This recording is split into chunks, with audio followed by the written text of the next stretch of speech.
Magka-claim ka rin ba ng pre-ordered Beanie merch mo? Here are important tips to help make the whole claiming process easier for you. Kasi grabe yung pinagdaanan namin ng day 1 of the merch claiming period. So, eto, mag-share kami ng tips for you. Tip number 1, plan to go there early morning. As early as possible. Huwag yung saktuing 9 a.m. kasi yung pila nagbe-build up na hours before 9 a.m. Di rin matatapos ng ilang hours lang based experience rin ng mga nag-claim ng merch on day 2. So, you can't do this on a lunch break. Tsaka based sa day 1 experience namin, may Beanie member sightings ng early morning and afternoon. Tip number 2, eat a hearty breakfast. Para may energy ka sa umpisa pa lang ng pagpila. Tip number 3, prepare your documents. Di mo ni-print yung order details and payment proofs for your own order. Kahit screenshot lang or yung mismong emails ipakita mo. May printouts rin kasi sila doon, but kami mas prefer namin may printouts para ma-review rin namin agad. If you're claiming for someone else, make sure na you have the authorization letter and photocopy ng IDs nung nagpapaklaim sa'yo. Tip number 4, wear comfy clothes and shoes or slippers. Huwag nyo kaming gayahin ng mga naka-semi-formal. May pupuntahan kasi kaming wedding dapat pero di na namin abutan kasi almost 12 midnight na kami natapos from 1 p.m. na pagpunta namin doon. Tip number 5, bring items that will make your whole waiting time comfortable. Here's a quick checklist ng recommended namin. Mini fan or fan. Magdala kayo ng fully charged mini fan and if pwede, yung backup na manual na fan or pamaypay in case mag-lowbat yung mini fan mo. Snacks and water. Kasi gugutumin kayo at mauuhaw. May mga snacks and water na binibenta sa queuing area pero para iwas dagdag gastos, magdala lang kayo ng tumblers. Pwede nga magdala ng rice box or baonan ng rice meal para pwede kayong mag-lunch or dinner while nakapila.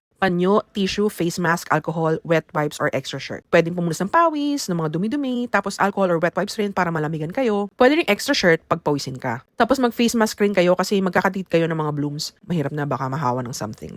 Phone and power bank. Fully charged phone dapat tapos yung merong data or mga mobile games to help you pass the time while naghihintay. Tsaka in case na may dumaang Beanie members o celebrities, makukuhanan mo. Beanie photo cards. Maximize nyo na napapaligiran kayo ng fellow blooms. Makipag-trade ng Beanie photo cards or merch sa mga willing.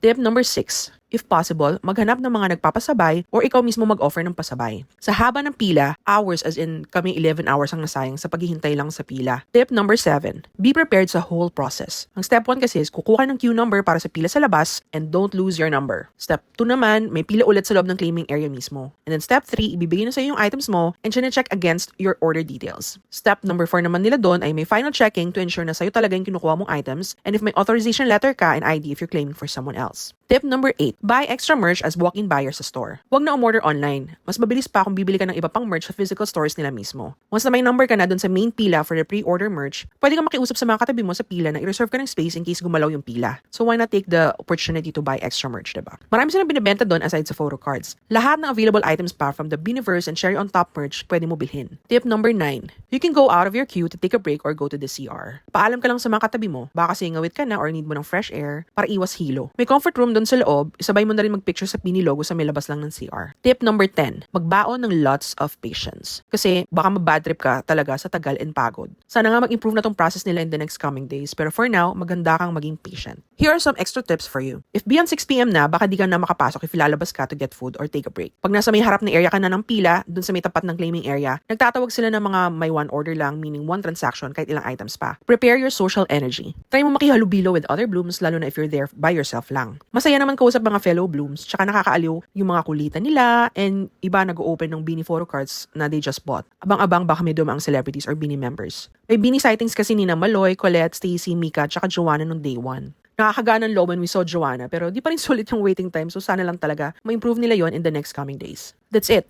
After enduring hours of waiting sa claim ng merch, time to enjoy them and show them off. Good luck, blooms!